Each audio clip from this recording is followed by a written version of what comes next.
ဒီဇက်ကားဟာအဖိုးကြီးတယောက်ကတခြားလူတယောက်ကိုစာအုပ်ထုတ်ပေးနေတာနဲ့စတင်ထားပြီးမမွေးသေးတဲ့ကလေးတဲကိုသူတို့ရဲ့ထူးကဲတဲ့စွမ်းအားတွေလွှဲပြောင်းပေးဖို့စီစဉ်ထားတဲ့ဂိုင်းတစ်ခုအကြောင်းပြောပြနေတာဖြစ်ပါတယ်။သူတို့ရဲ့နောက်ထပ်အမျိုးသားကောင်းဆောင်ကိုဖန်တီးဖို့မျှော်လင့်ချက်နဲ့ပေါ့။ဒါပေမဲ့မမွေးသေးတဲ့ကောင်လေးဟာသူ့ရဲ့အမွှာညီမဖြစ်သူရဲ့တအိမ်ထဲမှာတင်အသက်ခံခဲ့ရတယ်လို့အဲ့ဒီလူကဖွင့်ဟခဲ့ပါတယ်။ကောင်မလေးအရွယ်ရောက်လာတဲ့အခါစွမ်းအားကိုပြန်ပေးဖို့ညှင်းဆန်ခဲ့ပြီးအဲ့ဒီအစားအဲ့ဒီဂိုင်းကဒုက္ခပေးတဲ့လူတွေကိုကာကွယ်ဖို့အတွက်အဲ့ဒီစွမ်းအားကိုအသုံးပြုခဲ့ပါတယ်။အဲ့ဒီဂန်းကောင်းဆောင်ဟာရွတ်သွတ်သွားပြီးသူ့ရဲ့နောက်လိုက်တွေကိုတပ်ပစ်လိုက်တယ်လို့ကြားခဲ့ရကြောင်းဘိုးကြီးကပြောပြပါတယ်။ဒါပေမဲ့အဲ့ဒီကောင်မလေးကသူမရဲ့အဖေရင်းအပါဝင်သူတို့အားလုံးကိုတပ်ပစ်လိုက်ပြီးဘာချီရလက်ရမှမကြံအောင်ပျောက်ကွယ်သွားခဲ့တယ်လို့အဲ့ဒီလူကပြောပြပါတယ်။သိကျင်စိတ်ပြင်းပြနေတဲ့အဖိုးကြီးကသူ့ကိုပတ်စံတချို့ပေးပြီးအဲ့ဒီကောင်မလေးကဘလို့ပုံစံမျိုးလဲအခုဘာမှလဲလို့မေးခဲ့ပြီးသူမကိုသူကအသေးအံရှာဖွေနေပုံရပါတယ်။ဇက်ကားဟာကြောက်စရာကောင်းတဲ့ထုံနှန်းစင်လာတစ်ခုစီပြောင်းလဲသွားပြီးအဲ့ဒီမှာကိုဝင်ဆောင်အမျိုးသမီးတဦးကိုကြောက်တုံးကလေးကြီးတစ်ခုမှချီနှောင်ထားစဉ်မျက်နှာဖုံးဆွထားတဲ့အမျိုးသားတဦးကသူမစီကိုချင်းကပ်လာကသူမရဲ့မမွေးသေးတဲ့ကလေးမှာအစွမ်းထက်တဲ့ကညမတစ်ခုပါလာတယ်လို့ပြောခဲ့ပါတယ်။ထိတ်လန့်တုန်လှုပ်နေတဲ့အမျိုးသမီးကသူမရဲ့ကလေးကိုမယူဖို့သူ့ကိုတောင်းပန်ခဲ့ပေမဲ့အဲ့ဒီလူကဂါရမနာတွေကိုရွတ်ဆိုပြီးသူမရဲ့ဘက်ကိုခွဲဖို့ပြင်ဆင်နေပါတယ်။ရုတ်တရက်အဲ့ဒီလူကဖနှောကိုတစ်ချက်ကြည့်လိုက်မိပြီးထိတ်လန့်သွားကကြောက်လန့်တကြားနောက်ဆုတ်သွားပေမဲ့သူမကချက်ချင်းပြောက်ကွယ်သွားခဲ့ပါတယ်။စက္ကမိုင်းအကြာမှာပဲသူမကသူ့ရှေ့တက်မှာပြန်ပေါ်လာပြီးအဲ့ဒီလူကသူမဘသူလဲလို့မေးခဲ့ပါတယ်။ဒါပေမဲ့အဖြစ်ပေးမဲ့အစားဖနှောက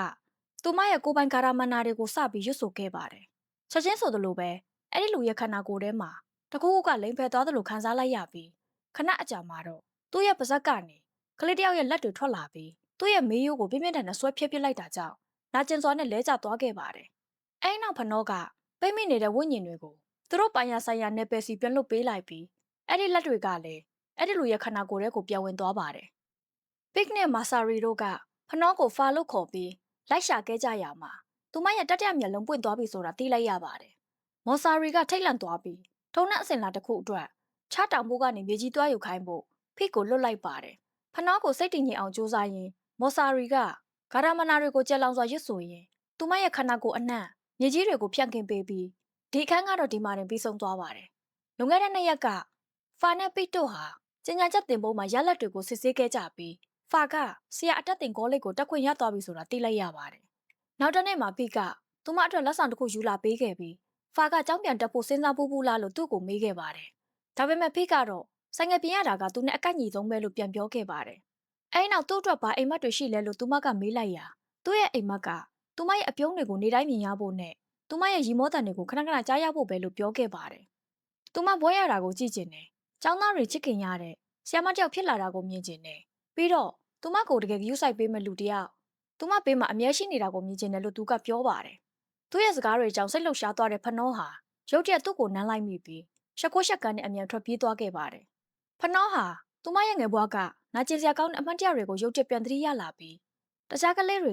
ကသူမကိုအနိုင်ကျင့်ပြီးနှိပ်စက်ခဲ့ကြတာတွေကိုပေါ့။အဲဒီတော့ငါဖိဟာသူတို့ရန်ကနေသူမကိုအမြဲတမ်းကာကွယ်ပေးခဲ့တဲ့သူတယောက်ပါ။နောက်ပိုင်းမှာတော့အဲ့ဒီဂန်းကောင်းဆောင်ကိုတတ်ဖို့အတွက်တောင်သူကသူမကိုကူညီပေးခဲ့ပါတယ်။အခုလက်ရှိအချိန်မှာတော့ဖနှောနဲ့ဖိတို့ကြားကအချစ်ကြောင့်မျက်လုံးသုံးလုံးနှဖျားနိုးထလာခဲ့တာလို့မော်ဆာရီကရှင်းပြပါတယ်။အဲ့ဒီနှဖျားကိုဖျက်ဆီးပစ်လို့ရမလားလို့ပိကမေးလိုက်တဲ့အခါဖနှောနဲ့အဲ့ဒီနှဖျားဟာတသားတည်းဖြစ်သွားပြီမို့လို့မရဘူးလို့မော်ဆာရီကပြောပါတယ်။ဒါကြောင့်နှဖျားတည်သွားရင်ဖနှောလည်းတည်သွားမှာပါ။သူမကိုကဲတင်နိုင်မဲ့တခုတည်းသောနီးလန့်ကတော့ဖနှောရဲ့မှတ်ညံထဲကနေဖိကိုလုံးဝဖျက်ပစ်ဖို့ပဲလို့သူမကဖွင့်ပြောခဲ့ပါတယ်။သူမရဲ့မှတ်ညံထဲကနေဖိကိုဖျက်ပစ်လိုက်ပြီးတဲ့နောက်ဖနှောဟာအရာအလုံးကိုအသက်ကနေပြန်ဆဖို့အခွင့်အရေးရခဲ့ပြီးဖာအဖြစ်နဲ့တာမန်ကောလိပ်ကျောင်းသူဘွားကိုပြန်လည်ဖျက်ဆီးခဲ့ပါတယ်။နောက်ပိုင်းမှာတော့ဖနှောရဲ့ပထမနှစ်ကျောင်းတက်တဲ့နေ့မှာ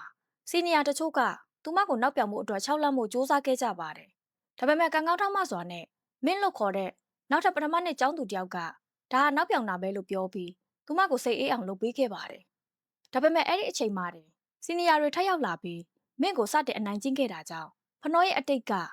နာကျင်စရာအမတ်တရားတွေဟာသူမရဲ့မျက်စိရှေ့မှာပြန်ပေါ်လာခဲ့ပါတယ်။မင်းကသူတို့ကိုပြန်လည်တိုက်ခတ်ခဲ့ပေမဲ့ဖနှောအတွက်တော့အခြေအနေတွေကပိုဆိုးလာခဲ့ပါတယ်။သူမတစ်ချိန်ကခံစားခဲ့ရတဲ့အကြမ်းဖက်မှုတွေကိုသတိရသွားပြီးသူမဟာအော်ဟစ်ခါအဲ့ဒီနေရာကနေထွက်ပြေးသွားခဲ့ပါတယ်။တစ်ဖက်မှာလည်းဖနှောပြန်မြောက်သေးတာကြောင့်ဖိကစိတ်ပူနေပေမဲ့မော်ဆာရီကတော့သူအလုံးမင်းစိုးရင်နေတယ်လို့ပြောပါတယ် သူ့ရဲ့ခံစားချက်ကိုနားလည်ပေမဲ့ဖနောဟာသူမအပေါ်ထားတဲ့သူ့ရဲ့အချစ်အပါဝင်ရာအလုံးကိုမေ့ပြရမယ်လို့သူမကပြောပါတယ်။မင်းနဲ့အတူဖနောကိုမြင်လိုက်ရတဲ့အခါသူမဟာနောက်ဆုံးတော့တငယ်ချင်းတစ်ယောက်ရှာတွေ့သွားပြီထင်တယ်လို့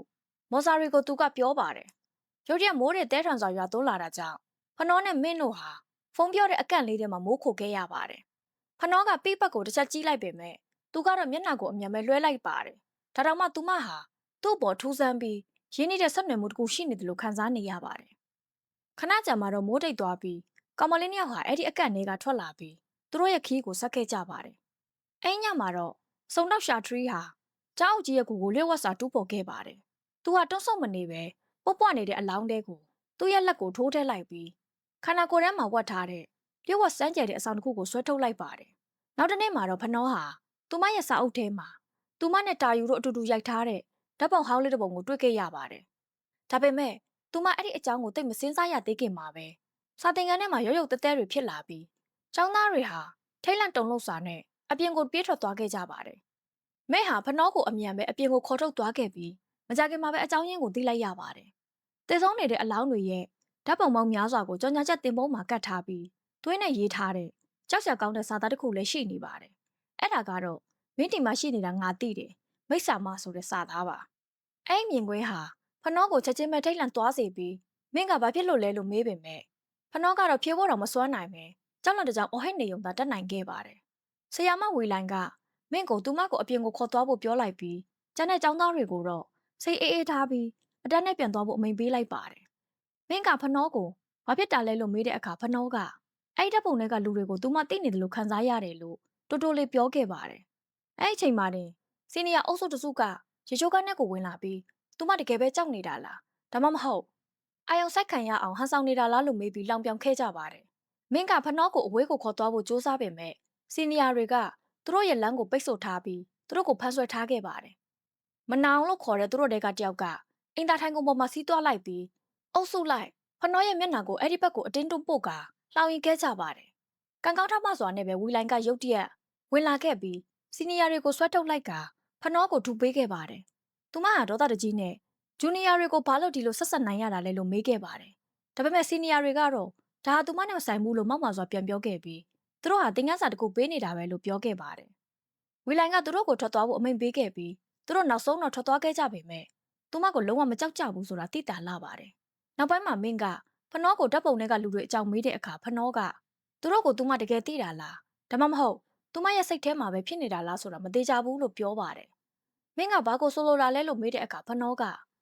သူမတစ်ချိန်ကကားအက်ဆီဒန့်ဖြစ်ပူးခဲ့ကြောင်းရှင်းပြပြီးအဲ့ဒီချိန်ကစလို့သူမရဲ့အတိတ်ကိုပြန်သတိရဖို့အတွက်စ조사နေခဲ့ရတာပါ။သူမရဲ့စာအုပ်ထဲမှာဘသူကဓာတ်ပုံထည့်ထားလဲဆိုတာကိုတော့သူမမသိသလိုပုံထဲကတခြားကောင်မလေးကဘသူလဲဆိုတာကိုလည်းသူမမမှတ်မိတော့ဘူးလို့ပြောပါတယ်။နောက်တစ်နေ့မှာတော့ဖိကသူ့ဖေကိုလက်တလုံးမှာဖနောအကြောင်းလာမေးတဲ့လူရှိလားလို့မေးခဲ့ရာရှိတယ်လို့သူ့ဖေကပြန်ပြောပါတယ်။မင်းညကတယောက်ကကျောင်းကြီးရဲ့ကိုလာတူးသွားတယ်လို့လည်းသူကပြောပြပါတယ်။အဲ့ဒီအချိန်မှာတဲ့စုံတောက်ကဆိုင်ကိုရောက်လာပြီးဖေရဲ့အဖေကအဆောင်တစ်ခုခုဝယ်မလို့လားဒါမှမဟုတ်ရောင်းမလို့လားလို့မေးခဲ့ပါတယ်။ဒါပေမဲ့စုံတောက်ကတော့အဲ့ဒီအစာကြောက်အုပ်ကြီးရဲ့အလောင်းထဲကနေသူဆွဲထုတ်လာခဲ့တဲ့ထိုးစားတဲ့အဆောင်ကိုပြပြီးဒါကိုဘယ်သူလုပ်ခဲ့တာလဲဆိုတာသိလားလို့မေးခဲ့ပါတယ်။ဖေရဲ့အဖေကဒါမျိုးတစ်ခါမှမမြင်ဘူးကြောင်ပြောပြီးဘယ်မှာတွေ့တာလဲလို့မေးပေမဲ့ရှာထရီကတော့မေကွန်းကိုလှစ်လူရှုပ်ပြီးထွက်သွားခဲ့ပါတယ်။တစ်ပတ်မှလည်းဒရိုက်တာကဝေလိုင်ကိုပွဲချင်းမရေးဘတ်ဂျက်ထဲကနေဘန်းငွေ2သိန်းပို့သုံးဆွဲထားတာကြောင့်ဒါဟာထင်ရှားတဲ့လိမ်လည်မှုပဲလို့ပြောပြီးစူပူနေပါတယ်။သူမကပစ္စည်းဝယ်ယူတဲ့အမှားစားမှာသူမရဲ့လက်မှတ်ကိုအတူပြုလုပ်ခဲ့တဲ့အတွက်ကျောင်းကိုရင်ဆိုင်ခဲ့ပြီးဒါဟာသူမကိုအလုပ်ပြုတ်စေနိုင်တယ်လို့အဖမ်းခံရတဲ့အထီတောင်ဖြစ်နိုင်တယ်လို့ပြောခဲ့ပါတယ်။ဒါပေမဲ့တွန်းကစိတ်အေးထားဖို့သူမကိုပြောပြီးပတ်စံပြန်ပေးမယ်လို့ကတိပေးခဲ့ပါတယ်။တစ်ပတ်မှလည်းချက်မှာအခန်းထဲမှာဖနောအကြောင်းကိုတွေးရင်ตายရနေပါတယ်။သူ့ရဲ့အတန်ကိုအပြင်ကနေသူ့တငယ်ချင်းတွေကြားနေရပြီးသူတို့ကသူ့အတန်ကအရန်ကျယ်နေလို့တိုးတိုးလို့ဖို့နောက်ပြောင်ပြောဆိုခဲ့ကြပါတယ်။ဒါပေမဲ့ရုတ်တရက်သူ့လက်ပေါ်ကိုလောက်ကောင်တွေနဲ့တန်ကောင်တွေစတင်ကျလာပြီးသူဘာမှမလုပ်နိုင်ခင်မှာပဲအဲ့ဒီကောင်တွေကသူ့ရဲ့အရေးပြားတဲ့ကိုနက်နက်ရှိုင်ရှိုင်ထိုးပေါက်ဝင်ရောက်သွားခဲ့ပါတယ်။နောက်ထပ်တန်ကောင်တွေကလည်းသူ့ကြောပေါ်ကိုမိုးရွာတယ်လို့ရွာချလာပြီးသူ့တကိုယ်လုံးပေါ်မှာတွားသွားခါခန္ဓာကိုယ်ထဲကိုအတင်းဝင်ရောက်သွားတာကြောင့်ချမ်းမှာနာကျင်စွာနဲ့အော်ဟစ်နေခဲ့ပါတယ်။တစ်ချိန်တည်းမှာပဲစကရင်ဘောကဖနောရဲ့ပုံရိပ်အားရုတ်တရက်ပြောင်းလဲသွားပြီးတန်ကအုပ်ကြီးကစကရင်ထဲကနေအစုပ်ပြုံလိုက်ထွက်လာပါတယ်။သူရဲ့ကြောက်ရွံ့ကောင်းတဲ့အော်ဟစ်တန်တွေကိုကြားလိုက်ရတဲ့အခါ သူ့တငယ်ချင်းတွေအခန်းထဲကိုပြေးဝင်လာကြပေမဲ့ကြောက်လန့်တုန်လှုပ်စွာနဲ့ပဲရပ်တန့်သွားခဲ့ပါတယ်။တန်ကောင်တွေဟာချမ်းမြေတကိုယ်လုံးကိုဖျက်ဆီးသွားနေပြီးသူ့ကိုအတွင်းထဲကနေအရှင်လက်လက်စားပွဲတောက်နေကြတာပါ။ထိတ်လန့်တုန်လှုပ်ပြီးဘာမှမလုပ်နိုင်ကြတဲ့တငယ်ချင်းတွေဟာသူတို့မျက်စိရှေ့မှာတွေချမ်းမြေကြောက်စရာကောင်းတဲ့တည်ဆုံမှုကိုကြည့်နေကြုံကလွဲလို့ဘာမှမတတ်နိုင်ခဲ့ကြပါဘူး။သူတို့ကဖနောကိုသူတို့တငယ်ချင်းကိုချိန်စာတိုက်ပြီးတတ်လိုက်တာလို့ဆွဆွဲပြီးရင်ဆိုင်ခဲ့ကြပါတယ်။ဒါပေမဲ့အခြေအနေတွေပုံမဆိုးလာခင်မှာပဲမင်းကဝင်တားခဲ့ပြီးသူမကိုမထီဖို့သူတို့ကိုတတိပေးခဲ့ပါတယ်။ခရာတိုင်ကဖနောအကြောင်းကိုဖွင့်ချပစ်မှာဖြစ်ပြီးသူမဟာအောက်လန်းပညာကိုအသုံးပြုနေတာလို့လူတိုင်းယုံကြည်အောင်လုပ်ပစ်မယ်လို့ဒေါသတကြီးပြောခဲ့ပါတယ်။ဒါပေမဲ့မင်းကတော့ချိန်ချမှုတွေကိုလိလူရှို့ပြီးဖနောကိုအဲ့ဒီကနေအမြန်ခေါ်ထုတ်သွားခဲ့ပါတယ်။နောက်ပိုင်းမှာစီနီယာတွေကမော်ဆရာတယောက်စီကိုတွားရောက်ခဲ့ကြပြီးဖနောကိုအောက်လန်းပညာနဲ့တိုက်ခိုက်ပေးဖို့တောင်းဆိုခဲ့ကြပါတယ်။မကြခင်မှာပဲဖနောရဲ့နှာခေါင်းကနေသွေးတွေထွက်လာပြီးသူမပဝန်းကျင်ကိုကြည့်လိုက်တဲ့အခါကြောက်စရာကောင်းတဲ့တရေတက်စီတကောင်အနားမှာရက်နေတာကိုတွေ့လိုက်ရပါတယ်။အဲ့ဒီနေရာကနေချက်ချင်းထွက်သွားဖို့ဖနောကမင်းကိုပြောခဲ့ပေမဲ့မင်းကိုယ်တိုင်လည်းတခြားတရေတကောင်ကိုမြင်နေရပါတယ်။သူတို့နှစ်ယောက်လုံးဝိညာဉ်တွေကိုမြင်နေရပြီဆိုတာသိလိုက်ရတဲ့အခါမင်းဟာဖနောရဲ့လက်ကိုဆွဲပြီးထွက်ပြေးခဲ့ပါတယ်။တရေတွေကလမ်းပေါ်မှာသူတို့ကိုလိုက်လံဖမ်းဆီးခဲ့တာကြောင့်ထိတ်လန့်တုန်လှုပ်နေတဲ့ကောင်မလေးတွေဟာသူတို့ရဲ့အသက်ကိုလူပြီးထွက်ပြေးခဲ့ကြရပါတယ်။ဒါပေမဲ့သူတို့ဘယ်ဘက်ကိုပဲကွေ့ကွေ့ဝိညာဉ်တွေကသူတို့နောက်ကိုပဲလိုက်နေမြဲပါပဲ။ထိတ်လန့်တုန်လှုပ်စွာနဲ့နောက်ဆုံးမှာတော့သူတို့ဟာထွက်ပြေးစရာနေရာမရှိတော့တဲ့လမ်းပိတ်တစ်ခုထဲမှာပိတ်မိသွားခဲ့ပါတယ်။မော်ဆီယာကသူ့ရဲ့ကြောက်စရာကောင်းတဲ့ထုံးနှန်းစင်လာကိုဆက်လုပ်နေပြီးရုတ်တရက်ဖနောဟာမြေကြီးပေါ်ကိုလဲကျသွားခဲ့ပါတယ်။ပြီးတော့မော်ဆီယာကဖနောရဲ့ဓာတ်ပုံကိုပြင်းပြင်းထန်ထန်နင်းလိုက်တဲ့အခါသူမရဲ့လက်မောင်းတွေမှာနှရှိုင်းပြီးနှာကျင်စရာကောင်းတဲ့မှတ်သားတွေပေါ်လာခဲ့ပါတယ်။ဖနောကအောက်လန်းပညာကိုတကယ်ပဲအသုံးပြုနေတာလားလို့မော်ဆီယာကနစ်ကိုမေးလိုက်တဲ့အခါသူမဟာအဲ့ဒီပညာနဲ့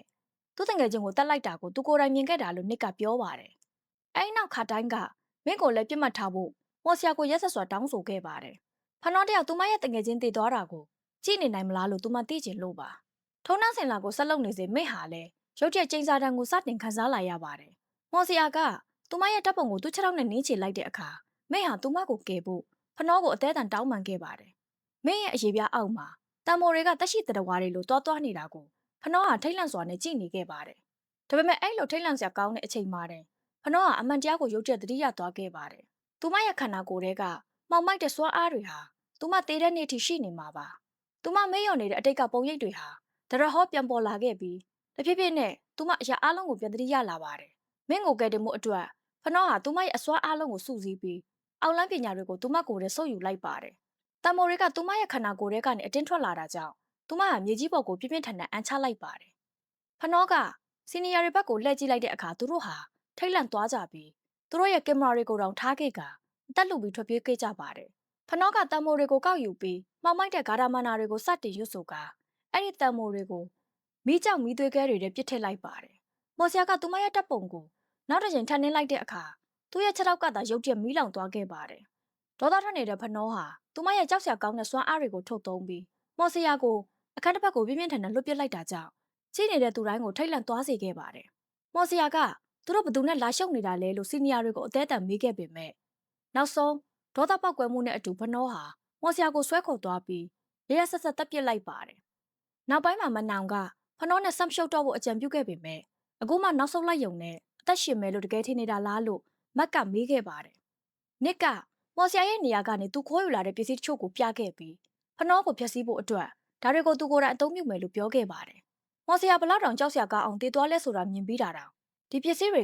ကသူမကိုနှိမ်နှင်းနိုင်မယ်လို့တကယ်ပဲယုံကြည်နေတာလားလို့မက်ကမေးခဲ့ပါတယ်။ဒါပေမဲ့နစ်ကတော့သူ့မှာကိုယ်ပိုင်နည်းလမ်းရှိတယ်လို့ပြန်ပြောခဲ့ပါတယ်။ဖနောကမော်ဆာဝီစီကိုဖုန်းဆက်ပြီးတယောက်ကသူမကိုချိန်စာတိုက်ထားပြီးသူမကိုအသေးလိုချင်နေတယ်လို့ပြောခဲ့ပါတယ်။သူတို့သူမကိုရှာတွေ့သွားပြီလားလို့မော်ဆာဝီကမေးတဲ့အခါသူတို့တော့မဟုတ်ဘူးလို့ဖနောကပြန်ပြောပေမဲ့သူမဟာသူမကိုသူမမထိန်ချုပ်နိုင်တော့မှာကိုကြောက်နေပြီးသူ့ကိုမှထမ်းသက်ချင်တော့ဘူးလို့ပြောခဲ့ပါတယ်။မော်ဆာဝီကဖနောကိုသူမရဲ့အခန်းထဲပြန်သွားပြီးအဲ့ဒီမှာပဲနေဖို့အရေးကြီးပြောခဲ့ပြီးသူမချက်ချင်းရောက်လာမယ်လို့ပြောခဲ့ပါတယ်။ဒါပေမဲ့အဲ့ဒီမှာတဲ့မော်ဆာဝီဟာသူမရဲ့အိမ်အပြင်ဘက်မှာတရားရောက်နေတယ်ဆိုတာကိုသိလိုက်ရပါတယ်။သူမဟာထုံးတဲ့အစင်လာတစ်ခုကိုချက်ချင်းစတင်လိုက်ပြီးအဲ့ဒီအချိန်မှာပဲစုံတောက်ကအိမ်ထဲကိုဝင်လာပါတယ်။မှောင်မိုက်တဲ့စွာအားတွေကသူ့စီကိုပြေးဝင်လာခဲ့ပေမဲ့သူ့ကိုမထိနိုင်ကြပါဘူး။ဒီဝိညာဉ်တွေကသူ့ကိုဘာမှမလုပ်နိုင်ဘူးလို့သူကတင်းငိမ့်စွာပြောခဲ့ပြီးခဏကြာမှတော့သူကအိမ်ထဲကိုဝင်လာပြီးမော်ဆာဝီကသူ့ကိုရုတ်တရက်တိုက်ခိုက်ခဲ့ပါတယ်။ဒါပေမဲ့စုံတောက်ကအလွယ်တကူပြန်တိုက်ထုတ်လိုက်ပြီးသူမကိုချက်ချင်းပဲနှိမ်နင်းလိုက်ပါတယ် သူမကိုမပြီးဖနောဘက်မှာရှိလဲဆိုတာပြောဖို့သူကတောင်းဆိုပေမဲ့မော်ဆာဝီကတော့ဖြေဖို့ညှင်းဆန်ခဲ့ပါတယ်ဒေါသထွက်သွားတဲ့စုံတောက်ကသူမကိုမြေကြီးပေါ်ပစ်ချလိုက်ပြီးသတိလက်သွားတဲ့အထိရရဆက်ဆက်ရိုက်နှက်ခဲ့ပါတယ်စုံတောက်ကမော်ဆာဝီကိုပြန်နှိုးပြီးဖနောဘယ်မှာလဲဆိုတာထပ်ပြီးမေးခဲ့ပေမဲ့သူမကပြောဖို့ညှင်းဆန်နေတော့မလို့သူမကိုမခံမရနိုင်အောင်နာကျင်စဲမဲ့ညှဉ်းပန်းနှိပ်စက်မှုတွေကိုသူစတင်လှုပ်ဆောင်ခဲ့ပါတယ်အဲ့အချိန်မှာတင်ပိကစုံတောက်ကိုကန်ထုတ်လိုက်ပြီးစုံတောက်ကပြန်ထလာတဲ့အခါပိကသူ့ကိုဓာတ်နဲ့ထိုးလိုက်ပါတယ်ဒါပေမဲ့စုံတောက်ကအမြန်မဲ့ပြန်တိုက်ခိုက်ပြီးဖိစီကိုဓာတ်နဲ့ဝှက်ရမ်းလိုက်ပေမဲ့အံ့ဩစရာကောင်းတာကဖိဟာလုံးဝထိခိုက်ဒဏ်ရာမရခဲ့ပါဘူးဒါကိုသိလိုက်ရတဲ့အခါစုံတောက်ကဖိဟာသူ့အဖေလိုဟန်ဆောင်နေတာမဟုတ်ပဲတကယ်ပဲအစွမ်းရှိတဲ့လူကြောက်ပဲလို့ပြောခဲ့ပါတယ်ဒေါသတကြီးနဲ့ပိကသူ့အဖေကိုဘာလုပ်လိုက်တာလဲလို့မေးပေမဲ့စုံတောက်ကတနတ်ထုတ်ပြီးသူ့ကိုပြစ်လိုက်ကခေါင်းကိုကြီးစက်အပေါက်ဖောက်မခံချင်ရင်မလုံနဲ့လို့သတိပေးခဲ့ပါတယ်အဲ့နောက်သူကသူ့အဖေကိုဘာလို့ဒုက္ခပေးရမှာလဲဖနောဒီမှာရှိနေတယ်ဆိုတာကိုပြောပြခဲ့တာသူ့အဖေပဲလို့ပြောလိုက်ပါတယ်တပတ်မှလည်းဖနောကအဲ့လူတွေကိုတတ်ခဲ့တာကသူမပဲလို့မင့်ကိုဝန်ခံခဲ့ပါတယ်အဲ့နောက်သူမဟာအခုဆိုရင်ဆ iam မတယောက်ဘယ်တော့မှဖြစ်လာမှာမဟုတ်တော့ဘူးဘာလို့လဲဆိုတော့လူတွေကသူမရဲ့အတိတ်အကြောင်းကိုသိသွားရင်သူမကိုဘယ်တော့မှလွတ်လွတ်လပ်လပ်နေခွင့်ပေးမှာမဟုတ်တော့လို့ပါလို့ဝမ်းနဲ့စွာပြောခဲ့ပါတယ်တခြားလူတွေကိုဘာလို့သူမရဲ့အတိတ်အကြောင်းတွေကိုလိုက်ပေါ်ခိုင်းနေမှာလဲလို့မင့်ကမေးခဲ့ပါတယ်သူတို့ကိုတားဆီးဖို့အတွက်သူမမှာဘလို့စွမ်းအားတွေမော်ပညာတွေပဲရှိဒါတွေကိုအသုံးပြုသင့်တယ်လို့ဖနောကိုပြောခဲ့ပါတယ်သူမဟာအရင်ကလိုလူမျိုးထပ်မဖြစ်ချင်တော့ဘူးလို့ဖနောကပြောပေမဲ့မင်းကတော့သူမဟာသူမကိုသူမစီကနေထာဝရထွက်ပြေးနေလို့မရဘူးလို့တင်းကျိန်စွာပြန်ပြောခဲ့ပါတယ်ဖနောဟာအခုဆိုရင်အရာအလုံးကိုပြန်မမိသွားပြီဖြစ်ပြီးသူမကိုဘလို့ကြရမလဲဆိုတာမသိဘူးလို့မော်ဆာရီကဖိကိုပြောပါတယ်ဖိကသူ့ကိုသူလွတ်မြောက်အောင်လုပ်ဖို့အတွက်လက်ထိတ်ထဲကနေသူ့ရဲ့လက်ကိုနာကျင်စွာနဲ့အတင်းဆွဲထုတ်လိုက်ပါတယ်ဒါပေမဲ့အဲ့ဒီအချိန်မှာပဲစုံတောက်ကဝင်လာပြီးဖနောကတကယ်ပဲဆ iam မဖြစ်သွားတာလားလို့မော်ဆာရီကိုမေးခဲ့ပါတယ်။သူမကိုကြောက်တဲ့ထားခဲ့ဖို့သူမကပြောလိုက်တဲ့အခါသူကပိပတ်ကိုလှည့်ကြည့်ပြီးသူ့ရဲ့အဆောင်ကိုလူယူသွားခဲ့ပါတယ်။အဲဒီနောက်သူတို့နှစ်ယောက်စလုံးဟာအခုဆိုရင်သူ့အတွက်အသုံးမဝင်တော့ဘူးလို့စုံတောက်ကအေးဆက်စွာပြောခဲ့ပါတယ်။သူကသူ့ရဲ့စစ်လိတ်ကိုကြမ်းမြင်ပေါ်ပစ်ချလိုက်ရာပတ်ဝန်းကျင်မှာဖိတ်စင်နေတဲ့လောင်စာစီရီစီကနေချက်ချင်းပဲဘေးတောက်တွေထွက်လာပါတယ်။ဆက်ကမိုင်းအတွင်းမှာပဲစုံတောက်ရဲ့ဘောင်းမီကနေမီးဆွဲသွားခဲ့ပြီးဖိကမော်ဆာရီကိုအမြန်လွတ်ပေးပြီးအပြင်ကိုခေါ်ထုတ်သွားကသူတို့နောက်ကတကားကိုပိတ်လိုက်ပြီးစုံတောက်ကိုမီးလောင်နေတဲ့အိမ်ထဲမှာပိတ်လောင်ထားခဲ့ပါတယ်။သူတို့ကိုပြန်လာဖို့စုံတောက်ကအသေးအံအော်ဟစ်နေပေမဲ့သူတို့ကတော့သူ့ကိုအရှင်လက်လက်မီးလောင်ခံရဖို့ပြစ်ထားခဲ့ကြပါတယ်။မီးလောင်နေတဲ့အိမ်ထဲကနေသူတို့ထွက်လာတဲ့အခါမော်ဆာရီဟာရုတ်တရက်လဲကျသွားခဲ့ပြီးစုံတောက်က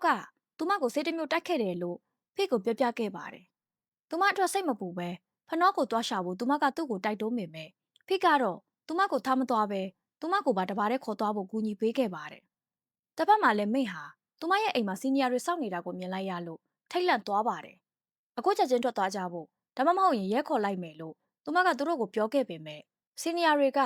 ကတုံလုံးစရာကောင်းတဲ့အမှန်တရားတစ်ခုကိုဖွင့်ချခဲ့ပါတယ်။အဲ့ဒါကတော့ဒီအိမ်ဟာတကယ်တော့မင်းပိုင်တာမဟုတ်ဘူးဆိုတာပါပဲ။သူမဟာကောလိပ်တက်ဖို့အတွက်နာမည်တုတ်ကိုအသုံးပြုပြီးအဲ့ဒီမှာလျှို့ဝှက်စွာနေထိုင်တာဖြစ်ပါတယ်။နောက်တစ်နေ့မှာတော့ဝီလိုင်ကိုအလုပ်ထုတ်လိုက်တဲ့ကြေညာချက်ကိုကောလိပ်ကြေညာချက်တင်ပုံးမှာကတ်ထားပါတယ်။ဝီလိုင်ဟ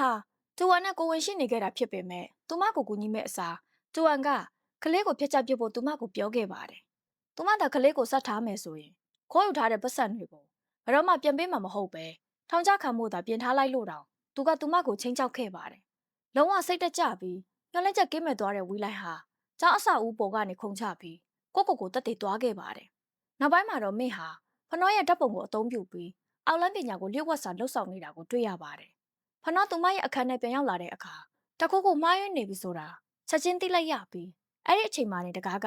ရုတ်တရက်ပိတ်သွားပြီးအပေါ်ကနေသွေးတွေစီးကျလာကဖနောအပေါ်ကိုမောကြည့်လိုက်တဲ့အခါသူမဟာလဲကျသွားခဲ့ပါတယ်။နစ်ကခွေးနဲ့သွေးကိုအသုံးပြုပြီးထုံနှန်းစင်လာကိုလှုပ်ဆောင်ဖို့မင်းကိုအတင်းကျပ်ခိုင်းစေခဲ့တာဖြစ်ပြီးဒါဟာဖနောရဲ့စွမ်းအားတွေကိုအားနဲ့သွားစေတာပဲဖြစ်ပါတယ်။ပြီးတော့သူမရဲ့အကြီးမားဆုံးသောကြောက်စိတ်တွေနဲ့ရင်ဆိုင်ပေမဲ့ဂါရတစ်ခုကိုလည်းပေးခဲ့ပါတယ်။သူမငင်းဆန်ခဲ့ရင်ထောင်ကျမယ်လို့ချင်းချောက်ခံခဲ့ရပါသေးတယ်။မင်းကဂါရကိုဆက်ပြီးရွတ်ဆိုနေစဉ်ဖနောဟာတယောက်ယောက်ကအကူကြီးတောင်းပြီးငိုနေတဲ့အတန်ကိုရုတ်တရက်ကြားလိုက်ရပါတယ်။ဇဝေဇဝါဖြစ်သွားတဲ့သူမဟာအဲ့ဒီအတန်နောက်ကိုလိုက်သွားရင်ဗီဒီယိုနောက်ကိုရောက်သွားပြီးဗီဒီယိုကိုဖွင့်လိုက်တဲ့အခါအတွင်းထဲမှာတာယူတယောက်ငိုနေတာကိုတွေ့လိုက်ရပါတယ်။ဖနောဟာချက်ချင်းပဲဒူးထောက်လိုက်ပြီးသူမကိုတောင်းပန်ခဲ့ပေမဲ့သူမဟာတာယူမဟုတ်ဘူးဆိုတာနောက်မှသိလိုက်ရပါတယ်။တာယူရဲ့မျက်လုံးထဲကနေတောက်တက်တကောင်ထွက်လာပြီးဖနောရဲ့လက်မောင်းပေါ်ခုန်တက်သွားပါတယ်။မကြခင်မှာပဲ ထားယူရဲ့ပါဇက်တဲကနေနောက်ထပ်တောက်တက်ပေါင်းများစွာထွက်လာပြီးဖနောစီကိုအုပ်စုလိုက်ပြေးဝင်ကသူမရဲ့အသားတွေကိုကတ်ခဲ့ကြပါတယ်။ဖနောကလွတ်မြောက်ဖို့အတွက်အသေးအံစူးစမ်းခဲ့ပေမဲ့ထားယူကသူမကိုရုတ်တရက်အတင်းဖမ်းဆွဲလိုက်ပြီးသူမတည်ရတာဖနောကြောင့်ပဲလို့အပြစ်တင်ခဲ့ပါတယ်။ခဏကြာမှတော့တရေကဖနောရဲ့ဝိညာဉ်ကိုသူမရဲ့ခန္ဓာကိုယ်ထဲကနေဆွဲထုတ်ဖို့စူးစမ်းခဲ့ပါတယ်။အဲ့ဒီအချိန်မှာမင်းဟာကင်မရာတစ်လုံးနဲ့အခန်းထဲကိုဝင်လာပေမဲ့သူမဓာတ်ပုံရိုက်လိုက်စင်မှာပိကရုတ်တရက်ရောက်လာခဲ့ပါတယ်။သူကကင်မရာကိုကြမ်းမြင်ပေါ်ပုတ်ချလိုက်ပြီးဖနောရဲ့အနားကိုအမြန်သွားခဲ့ပါတယ်။သူကသူ့ရဲ့အိတ်ထဲကနေအနီးအဝတ်စားတစ်စကိုအမြန်ဆွဲထုတ်လိုက်ပြီးသူမရဲ့မျက်နှာပေါ်ကသွေးတွေကိုတုပ်ပေးခဲ့ပါတယ်။ချက်ချင်းဆိုသလိုပဲဖနောကအင်အားတွေပြန်လဲရလာပြီးဒါဟာတားယူအစ်မဟုတ်ဘူးလို့ပြောခဲ့ပါတယ်။သူမကဂါရာတစ်ခုကိုစတင်ရွတ်ဆိုရာအဲ့ဒီဝိညာဉ်ကချက်ချင်းပဲပြောက်ကွယ်သွားခဲ့ပါတယ်။မင်းဟာစီနီယာတွေကသူမကိုအတင်းခိုင်းလို့လုပ်ရတာဖြစ်ပြီးတခြားရွေးချယ်စရာမရှိလို့ပါလို့ပြောပြီးဖနောကိုမျက်ရည်တွေနဲ့တောင်းပန်ခဲ့ပါတယ်။ဒါပေမဲ့ဖနောကတော့သူမကိုနောက်တစ်ခါထပ်မတွေ့ချင်ဘူးလို့ပြောပြီးအေးဆက်စွာပဲထွက်သွားဖို့ပြောခဲ့ပါတယ်။မင်းထွက်သွားပြီးတဲ့နောက်သူတို့ဘာလို့သူမကိုဓာတ်ပုံရိုက်နေကြတာလဲလို့ဖိကမေးလိုက်ရာသူတို့ကသူမအကြောင်းကိုလူသိရှင်ကြားဖွင့်ချချင်နေတာလို့ဖနောကပြန်ပြေခဲ့ပါတယ်။အဲ့ဒီနောက်ငញ្ញရမ်းချမ်းနေလို့မရတော့ဘူးဆိုရင်အားလုံးသိပေးကြတာပေါ့လို့သူမကပြောခဲ့ပါတယ်။စုံတော့ဟာသူ့ရဲ့ငင်ဘွားတော်ကအစွမ်းတက်တဲ့မော်ဆရာတယောက်ရဲ့တပည့်ဖြစ်ခဲ့ပြီ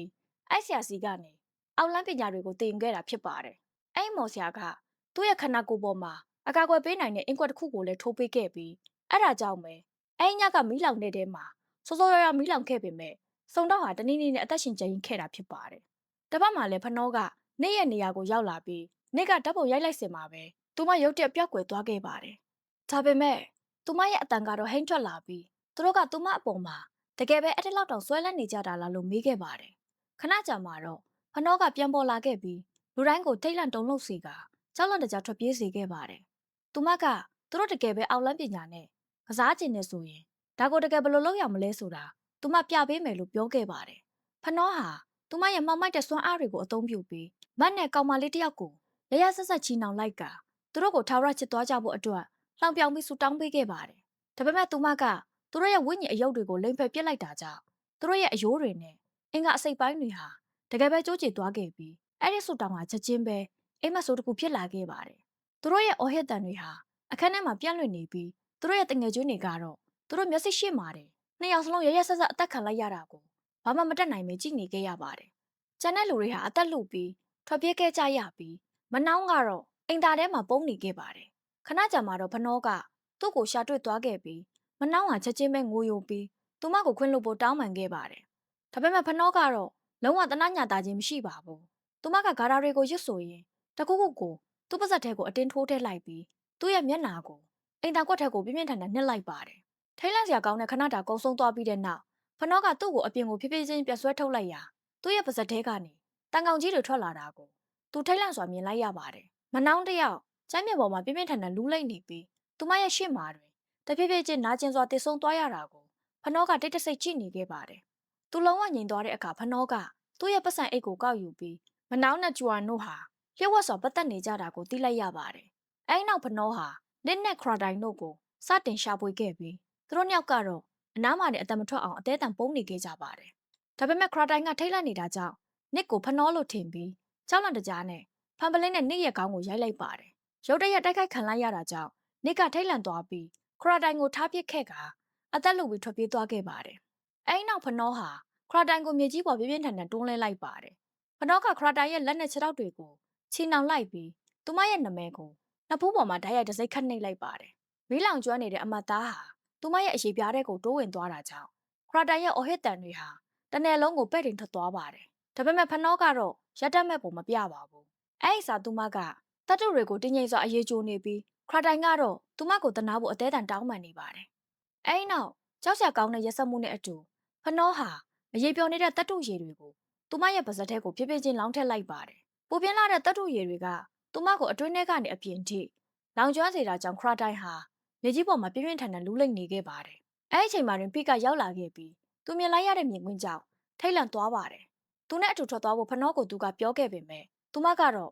နောက်ထပ်တစ်ယောက်ကြံသေးတယ်လို့အေးဆက်စွာပဲပြန်ပြောခဲ့ပါတယ်။အဲဒီနောက်မြေကြီးပေါ်ကနေ့ရဲ့သွေးဆက်တွေကိုသူမသတိထားလိုက်မိပြီးအဲ့ဒီသွေးတွေကိုသူမရဲ့လက်ချောင်းနဲ့ယူပြီးသူမရဲ့နှဖူးပေါ်မှာအမတ်သားလုံးလိုက်ပါတယ်။သူမရဲ့မောင်မိုက်တဲ့စွာအားတွေကတဆင့်နစ်ကိုသူမချက်ချင်းမြင်လိုက်ရပြီးသူကအစောပိုင်းကတွေ့ခဲ့ရတဲ့လျှက်ဝက်စမ်းကြဲတဲ့အဖိုးကြီးဖြစ်တဲ့ သူ့အဖေစီပြေးသွားတာကိုတွေ့လိုက်ရပါတယ်။နေ့ဟာသူ့လက်ထဲကဖနောရဲ့ပုံကျန်းကိုမြင်လိုက်ရပြီးဖနောကလည်းအဲ့ဒီနေရာမှာတခြားပုံကျွမ်းတွေကိုပါမြင်လိုက်ရပါတယ်။ဖနောကဒီမှာရှိနေပြီးသူမကသူ့တငယ်ချင်းအားလုံးကိုတပ်ပစ်လိုက်ပြီလို့သူကသူတို့ကိုပြောပြခဲ့ပါတယ်။ဖေးရဲ့အဖေကတော့သူတို့တွေဒုက္ခရောက်ပြီလို့ပြောခဲ့ပြီးအဲ့ဒီအချိန်မှာတင်ပုံကျန်းကရုတ်တရက်မီးလောင်သွားတာကြောင့်သူကအဲ့ဒီဆိုင်ရောက်ကိုလွန့်ပစ်လိုက်ပါတယ်။သူတို့ကြောက်လန့်တကြားနဲ့ထွက်ပြေးဖို့စူးစမ်းခဲ့ကြပေမဲ့ဖနောကရောက်လာပြီးသူနဲ့သူ့သားနှစ်ယောက်စလုံးကိုတကယ်ကိုဆက်ဆုပ်တဲ့လူတွေပဲလို့ပြောခဲ့ပါတယ်။အဲဒီနောက်သူမဟာဂါရာတွေကိုစတင်ရွတ်ဆိုလိုက်ရာ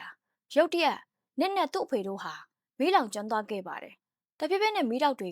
သူတို့ရဲ့တကိုယ်လုံးကိုပြန့်နှံ့သွားခဲ့ပြီးနာကျင်စွာနဲ့အော်ဟစ်ရင်သူတို့နှစ်ယောက်စလုံးကြမ်းမြင့်ပေါ်လဲကျသွားခဲ့ပါတယ်။ဖေးဟာသူ့အဖေကိုအဲ့ဒီမှာတွေ့လိုက်ရလို့ထိတ်လန့်သွားပေမဲ့သူ့အဖေကတော့ဘာတကုန်းမှမပြောဘဲအဲ့ဒီနေရာကနေထွက်ပြေးသွားခဲ့ပါတယ်။ဖေးဟာသူ့အဖေနောက်ကိုလိုက်သွားပြီးရင်ဆိုင်ခဲ့ရမှာနောက်ဆုံးတော့သူ့အဖေကဖနောကိုနေ့ရဲ့အဖေစီမှာရောင်းစားလိုက်ပြီဆိုတာသိလိုက်ရပါတယ်။မော်ဆာရီကိုစုံတောက်စီမှာတစ္ဆာဖောက်ခဲ့တယ်လို့မျိုးပေါ့။သူ့အဖေကတော့မော်ဆာရီယာမိသားစုမဟုတ်တဲ့အတွက်သူဘာလို့ယူဆိုင်နေရမှာလဲလို့အေးဆက်စွာပြောခဲ့ပါတယ်။ဒါပေမဲ့ဖနောကတော့မော်ဆာရီဟာသူမရဲ့အတော်ရင်းပဲလို့ဒေါသတကြီးပြန်ပြောခဲ့ပါတယ်။ဖေးရဲ့အဖေကတော့ဖနောကိုချိန်စာမိနေတဲ့လူလို့ခေါ်လိုက်ပြီးသူမဟာသူမရဲ့အဖေရင်းကိုတောင်တတ်ခဲ့တာဖြစ်ပြီးဖေးဟာဘာလို့သူမကိုကာကွယ်ဖို့အတွက်ဒီလောက်တောင်ဆွဲလန်းနေရတာလဲလို့မေးခဲ့ပါတယ်။ဒေါသထွက်နေတဲ့ဖနောဟာဂါရမနာတွေကိုရွတ်ဆိုလိုက်ရာချက်ချင်းဆိုသလိုပဲဖေးရဲ့အဖေရဲ့ဘိုက်ထဲမှာတခုခုကပြင်းပြင်းထန်ထန်လိမ့်ပတ်သွားတာကြောင့်သူကအဟစ်နေခဲ့ပါတယ်။ဖေးကရက်တက်မှုဖနောကိုအသေးအံတောင်းပန်ခဲ့ပေမဲ့သူမကတော့နားမထောင်ခဲ့ပါဘူး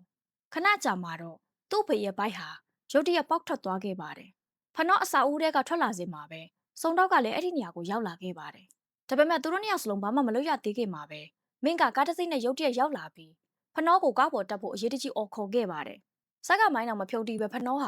ကားပေါ်ကိုအမြန်တက်လိုက်ပြီးမင်းကတော့အဲ့ဒီနေရာကနေချက်ချင်းပဲမောင်းထွက်သွားခဲ့ပါတယ်။စိတ်ပြတ်သွားတဲ့စုံတော့ကမြေကြီးတချို့ကိုကောက်ယူလိုက်ပြီးဂါရာတစ်ခုကိုရွတ်ဆိုကအဲ့ဒီမြေကြီးတွေကိုလေထဲကိုမှုန်းထုတ်လိုက်ပြီးသူတို့နောက်ကိုဝိညာဉ်တကောင်လွတ်လိုက်ပါတယ်။မဲဟာဖနောကိုသူမရဲ့အိမ်ကိုခေါ်သွားခဲ့ပြီးသူမစားဖို့အတွက်နွေနွေထွေထွေတစ်ခုခုပြင်ဆင်နေစဉ်အတွင်းဖနောကိုကိုလက်တက်စင်မှုပြောခဲ့ပါတယ်။ကိုလက်တက်စင်ပြီးနောက်ဖနောအပြင်ထွက်လာတဲ့အခါဓာတ်ပုံတစ်ပုံကျမ်းမြင်ပေါ်ကျသွားခဲ့ပါတယ်။သူမအဲ့ဒီပုံကိုကောက်ယူပြီးကြည့်လိုက်တဲ့အချိန်မှာပဲတခုခုမှားယွင်းနေပြီဆိုတာချက်ချင်းသိလိုက်ရပြီးသူမရဲ့နောက်မှာတရေတကောင်ပေါ်လာခဲ့ပါတယ်။နောက်ပိုင်းမှာမင်းကဖနောကိုနောက်ထပ်ဘာလုပ်ဖို့စီစဉ်ထားလဲလို့မေးလိုက်ရာဖနောကသူမလည်းဘာမှမသိသေးဘူးလို့ဖြေခဲ့ပါတယ်။ဒါပေမဲ့စီနီယာတွေကိုတတ်လိုက်တာကသူမပဲဆိုတာကိုတော့ဝန်ခံခဲ့ပါတယ်။တည်သွားတဲ့သူတွေကဘသူအကြောင်းကိုမှဖွင့်မပြောနိုင်တော့တဲ့အတွက်ဒါဟာမှန်ကန်တဲ့လောက်ရက်ပဲလို့မင်းကပြောခဲ့ပါတယ်။အဲ့ဒီအခါမှာဖနောကနင်ပရာဝါကိုလောက်ခတ်တယ်လို့မျိုးလားလို့မေးခဲ့ပါတယ်။ဖနောတယောက်အမှန်တရားကိုသိသွားပြီဆိုတာသိလိုက်ရတဲ့မင်းဟာအိတ်ခမ်းထဲကိုတတဆိတ်ဝင်သွားပြီးမှွေရာကိုဖယ်လိုက်ပါတယ်။အဲ့အောက်မှာတော့မိသားစုတစ်စုလုံးရဲ့အလောင်းတွေထည့်ထားတဲ့တစ်တာသုံးလုံးကိုဝတ်ထားပါတယ်။မင်းကတခုခုကိုကောက်ယူဖို့ငုံလိုက်တဲ့အခါတစ်တာတစ်လုံးထဲကနေပရာဝါရဲ့ဝိညာဉ်ကဖြည်းဖြည်းချင်းထွက်လာပြီးသူမကိုဖမ်းဆွဲလိုက်ပါတယ်။ဒါပေမဲ့မင်းဟာတွန်းဆုတ်မနေပဲဓာတ်တစ်ချောင်းကိုထုတ်ပြီးအဲ့ဒီဝိညာဉ်ကိုထိုးလိုက်ရာဝိညာဉ်ကချက်ချင်းပဲပျောက်ကွယ်သွားခဲ့ပါတယ်။ဖနောဟာမယုံနိုင်စရာကောင်းတဲ့မြင်ကွင်းကြောင့်မင်းကိုစိုက်ကြည့်နေခဲ့ပါတယ်။မင်းကတော့တနည်းအားဖြင့်ပြောရရင်သူမဟာဖနောရဲ့အမလိုပဲဖြစ်ကြောင်းဖွင့်ဟခဲ့ပါတယ်။ဘာလို့လဲဆိုတော့သူတို့နှစ်ယောက်စလုံးဟာတူညီတဲ့မှောင်မိုက်တဲ့နီလန်းနဲ့မွေးဖွားလာခဲ့ကြလို့ပါပဲ။သူမဘာကိုဆိုလိုတာလဲလို့ဖနောကမေးလိုက်ပေမဲ့မင်းမရှင်းပြနိုင်ခင်မှာပဲစုံတော့ကအိမ်ထဲကိုရုတ်တက်ဝင်လာခဲ့ပါတယ်။ဖနောဟာတကားကိုချက်ချင်းပိတ်လိုက်ပြီးဂါရာတွေကိုစတင်ရွတ်ဆိုခဲ့ပါတယ်။စုံတော့က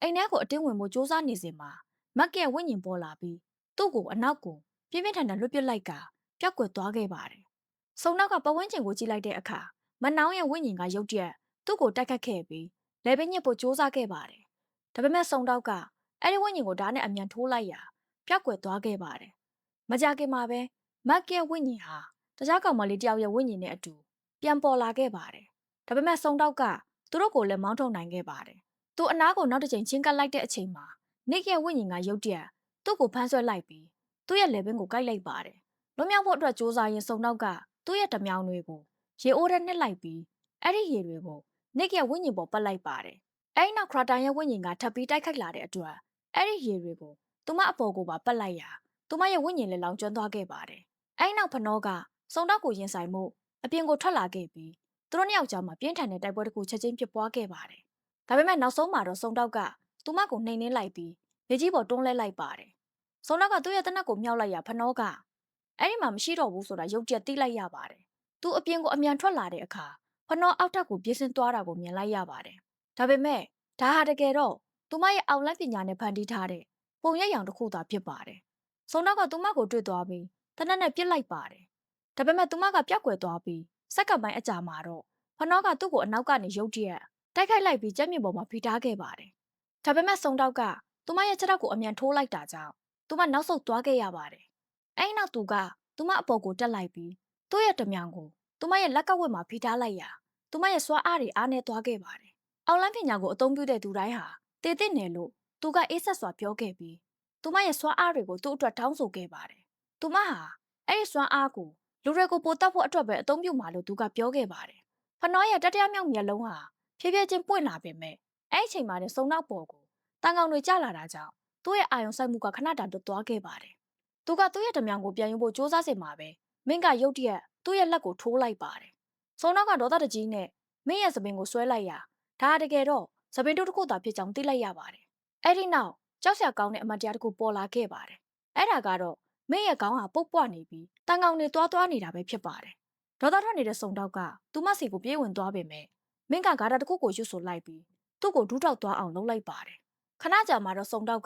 နာကျင်စာနဲ့လဲကျသွားခဲ့ပြီးမင်းကသူ့အနားကိုကတ်သွားကဘသူ့မော်ပညာကပိုစွမ်းလဲဆိုတာကြီးကြတာပေါ့လို့တိုးတိုးလေးပြောခဲ့ပါတယ်။သူမအဝေးကိုထွက်သွားတဲ့အခါသူ့ရဲ့အရေးပြားအောက်မှာတန်ကောင်တွေစတင်တွားသွားလာပါတယ်။တစ်ချိန်တည်းမှာပဲဖနောဟာစုံတောက်ရဲ့လက်ကိုဖမ်းဆွဲလိုက်ပြီးသူ့စီကအောက်လန်းပညာတွေကိုစုပ်ယူဖို့အတွက်သူမရဲ့စွမ်းအားတွေကိုအသုံးပြုခဲ့ပါတယ်။အတိတ်ကပုံရိပ်တွေအရစုံတောက်ရဲ့ဆရာဖြစ်သူကသူ့ကိုလိမ်မိုင်းဆိုင်ရာစော်ကားဖို့အတွက်အချစ်ကျိန်စာကိုအသုံးပြုခဲ့တာဖြစ်ပြီးစုံတောက်ကသူ့ဆရာကိုပြန်တက်ခဲ့တာဖြစ်ပါတယ်။နောက်ဆုံးမှာတော့မင်းပြန်ရောက်လာပြီးဓာတ်ကိုမြောက်လိုက်ကစုံတောက်ရဲ့နဖူးတက်တက်ကိုထိုးဆိုင်လိုက်ပါတယ်။အဲဒီနောက်မင်းကဖနောဘက်ကိုလှည့်လိုက်ပြီးသူမရဲ့ပုတ်ပွနေတဲ့ခေါင်းကိုကုသပေးနိုင်တဲ့တခုတည်းသောအရာကတော့ဖနောရဲ့ခန္ဓာကိုယ်ထဲမှာရှိတဲ့မျက်လုံးသုံးလုံးနှစ်ဖျားရဲ့စွမ်းအားပဲဖြစ်တယ်လို့ပြောခဲ့ပါတယ်။ဒါပေမဲ့အဲ့ဒီစွမ်းအားဟာဖနောရဲ့မှတ်ဉာဏ်တွေထဲမှာဝတ်ထားတာပါ။ဖနောဆရာအတက်တင်ကောလိပ်ကိုတက်ခွင့်ရတဲ့နေ့မှာမင်းနဲ့ပရေဝါတို့ဟာတကယ်ပဲအဲ့ဒီမှာရှိနေခဲ့ကြတာပါ။သူမရဲ့စာအုပ်ထဲမှာဖနောနဲ့တာယူတို့ရဲ့ဓာတ်ပုံကိုလျှို့ဝှက်စာထည့်ခဲ့တာလည်းသူမပဲဖြစ်ပါတယ်။နင်ဘာလို့ချမ်ကိုတက်လိုက်တာလဲလို့ဖနောကမေးလိုက်ရာမင်းကတော့သူ့တငယ်ချင်းတွေကိုဒေါသထွက်စေခြင်းလို့လှုပ်လိုက်တာပါ။ဒါမှသူတို့ကဖနောကိုပြစ်မှတ်ထားပြီးသူမရဲ့စွမ်းအားတွေနိုးထလာအောင်ဖိအားပေးမှမို့လို့ပါလို့ဝန်ခံခဲ့ပါတယ်။ဖနောဟာအရင်ကလည်းမျက်စိသုံးလုံးနှစ်ဖျားရဲ့စွမ်းအားကိုတစ်ချိန်အသုံးပြုခဲ့ဘူးကြောင်းမင်းကရှင်းပြပါတယ်။ဒါပေမဲ့သူမအဲ့ဒီစွမ်းအားကိုအပြည့်အဝမပိုင်ဆိုင်နိုင်ခင်မှာပဲဖိရောက်လာပြီးကြားပြတ်နှောက်ယှက်ခဲ့တာဖြစ်ပါတယ်။မင်းကိုသူမရဲ့တငယ်ချင်းအစ်စ်လို့ယုံကြည်ခဲ့တာပါလို့ဖနောကပြောပါတယ်။ဒါပေမဲ့မင်းကတော့သူတို့နှစ်ယောက်စလုံးရဲ့မူလအစကတူညီနေတာတောင်